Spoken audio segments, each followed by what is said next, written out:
আসসালামু আলাইকুম প্রিয় ভাই ও বোনেরা, আপনারা সবাই কেমন আছেন? আশা করি আল্লাহর অশেষ রহমতে সবাই ভালোই আছেন। আলহামদুলিল্লাহ, আমিও আল্লাহর অশেষ রহমতে ভালোই আছি। আমি আজকে ডাল দিয়ে একটা রেসিপি তৈরি করব। এজন্য এখানে আমি ডালটা ভালো করে কষলে কষলে ধুয়ে পরিষ্কার করে নিয়েছি, কারণ ডালটা একটু ভালো করেই ধুইতে হয়। ডালের একটা আষ্টে গন্ধ আছে।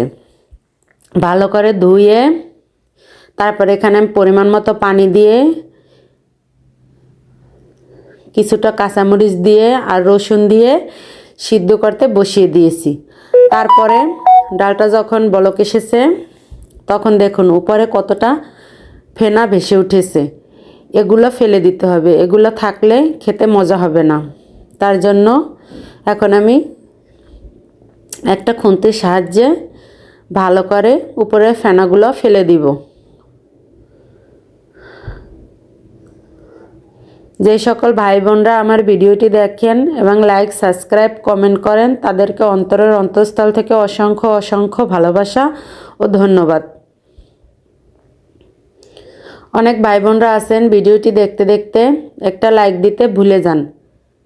প্লিজ একটা লাইক দিয়ে ভিডিওটি কন্টিনিউ করবেন। আপনার একটা লাইক আমার জন্য অনেক মূল্যবান। তারপর দেখুন এভাবে আমি সম্পূর্ণ ফেনা তুলে নিয়েছি। তারপরে এখন ডালটা সিদ্ধ হওয়ার জন্য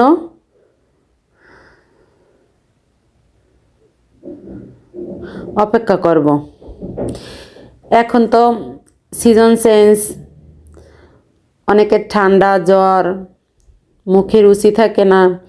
এই রেসিপিটা যদি খান তাহলে বিশ্বাস করুন মুখের রুচি ফিরে আসবে। তাই একবার হলো ট্রাই করে দেখতে পারেন, যে এটা খেতে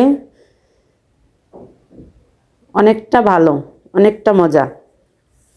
তারপর দেখুন ডালটা সিদ্ধ করে নিয়েছি। এখন ডালটা আমি শুকনো শুকনো করে সিদ্ধ করে নিয়েছি। তারপরে আমি একটা ফ্রাই প্যানে অল্প কিছু তেল দিয়ে তেলটা গরম হওয়ার জন্য অপেক্ষা করব। এখানে আমি বেশ কিছুটা লাল লাল ঝাল ঝাল শুকনো মরিচ ভেজে নিব। মরিচগুলো প্রচুর ঝাল, ঝালটা আপনারা আপনাদের চয়েস মতন দিবেন, কিন্তু এই ভর্তাটা একটু ঝাল ঝাল হলে খেতে অনেক মজা হয়। কারণ ঠান্ডা লাগলে তো মুখে এমনিতেই কিছু স্বাদ লাগে না, ঝালও বোঝা যায় না, লবণও বোঝা যায় না। এই জন্য আমি একটু ঝালটা বেশিই দেব। তারপর মরিচগুলো আমি ভেজে নিয়েছি। এতগুলো মরিচ আমি দিব না, এখানে আমি আরও ভর্তা বানাবো, সেগুলো আর শেয়ার করিনি, শুধু এটাই শেয়ার করলাম। তারপরে এখানে আমি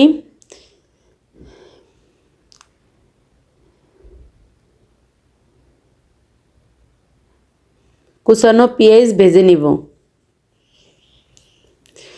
পেঁয়াজগুলো ভেজে মানে কাঁচা গন্ধ চলে যাওয়া পর্যন্ত ভেজে নিব, একবারে ভেজে বেরেস্তা করব না।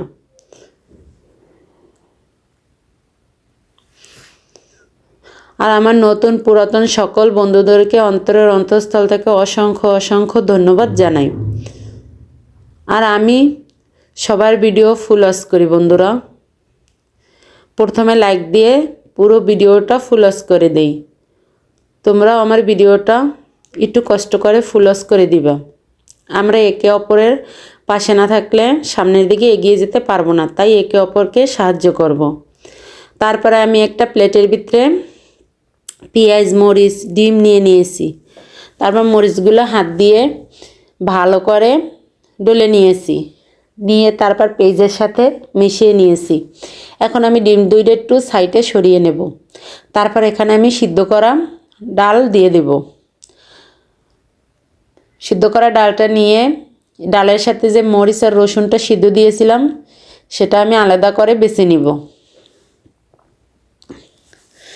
বেছে হাত দিয়ে ভালো করে ডলে নিব।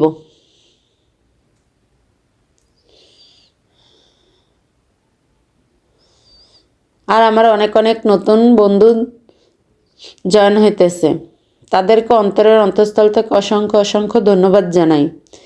যদি আমার পথ চলার সাথী হয়ে থাকো, তাহলে আমিও তোমাদের পথ চলার সাথী হয়ে থাকবো সর্বসময়।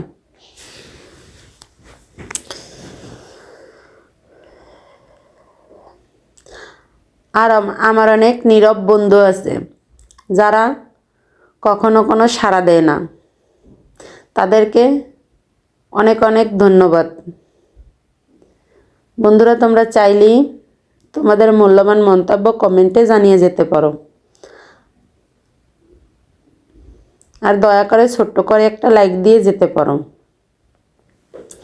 তারপর সবগুলা হাত দিয়ে ভালো করে মেশ করে ডালের সাথে মরিচ, পেঁয়াজ, রসুন, কাঁচামরিচ সব কিছু মেখে নিয়েছি। মেখে একটা সাইড করে রেখে আমি এখানে ডিম 2টা নিয়েছি। ডিম 2টা ভালো করে ভেঙে দিব। আপনারা চাইলে ডিমটা একটু আস্তে আস্তেও রাখতে পারেন, যার যেরকমের পছন্দ। আমি আজকে ডিম 2টা একটু বেশি করেই ভেঙে দিয়েছি।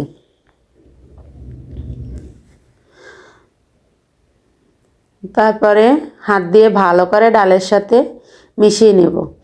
হ্যাঁ, আর এই পর্যায়ে লবণটা চেক করে নেবেন যে ঠিকঠাক আছে কি না। আমার লবণটা ঠিক মতনই আছে, আমি চেক করে নিয়েছি।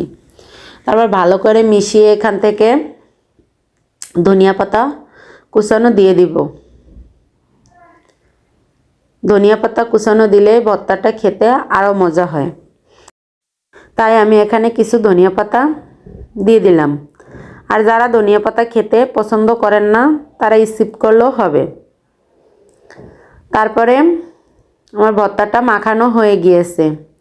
এখন আমি এখান থেকে কিছুটা ভর্তা, মানে বেশিরভাগ ভর্তা আলাদা করে নিয়েছি, কারণ আমি তো সরিষার তেল খাই না। আপনাদের ভাইয়ের জন্য একটু সরিষার তেল দিয়ে মাখিয়ে নেব এই জন্য। আর আপনারা যারা অবশ্যই সরিষার তেল পছন্দ করেন তারা এখানে সরিষার তেল দিয়ে নেবেন। যে কোনো ভর্তাই সরিষার তেল দিলে খেতে অনেক মজা হয়, কিন্তু আমি তো খাই না, এই জন্য আমি দিইও না। আপনাদের ভাইয়ের একটু দিয়ে দিই, সে খায়। তারপরে দেখুন আমি ভর্তাটা অন্য একটা প্লেটে নিয়ে নিলাম। দেখুন মাশাআল্লাহ, এটা খুব সুন্দর ও লোভনীয় হয়েছে, আর খেতেও দারুণ মজা ছিল। আপনারা একবার ট্রাই করে আমাকে কমেন্টে জানাবেন। আবার দেখা হবে নতুন আর একটা ভিডিও নিয়ে। ততক্ষণ সবাই সুস্থ থাকুন। আল্লাহ হাফেজ।